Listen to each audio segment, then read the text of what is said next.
It's been 10 years since India's food safety regulator, the FSSAI, came into existence. CNBC TV 18's Shweta Kothari caught up with the CEO, Pawan Agarwal. He revealed that after noodles, bread and packaged water, the watchdog now has its eyes fixed on tightening rules governing the safety of milk and honey.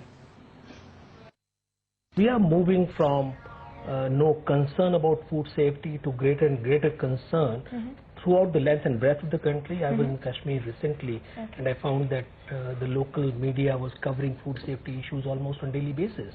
And I hear the same thing about Kerala and Tamil Nadu. Right. So I think across the length and breadth of the country there is greater awareness about food safety and nutrition issues. Another important issue that you've widely talked about is the milk regulation. Now, we do know that you're coming up with milk quality survey, that is in the pipeline, but when are we likely to see milk regulations coming into place?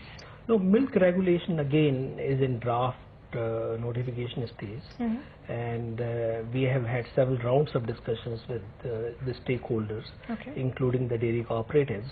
And the sense is that we have reached a finality in the draft notification.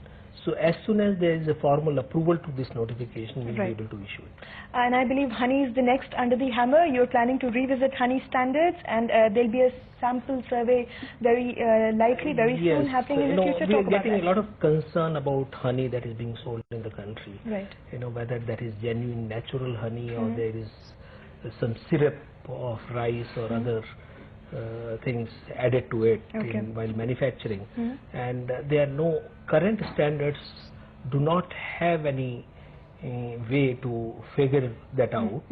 So we are getting some tests done so that one particular standard which will identify whether it is natural or not is added to those standards, and then once testing around that is done, we'll have greater clarity on honey.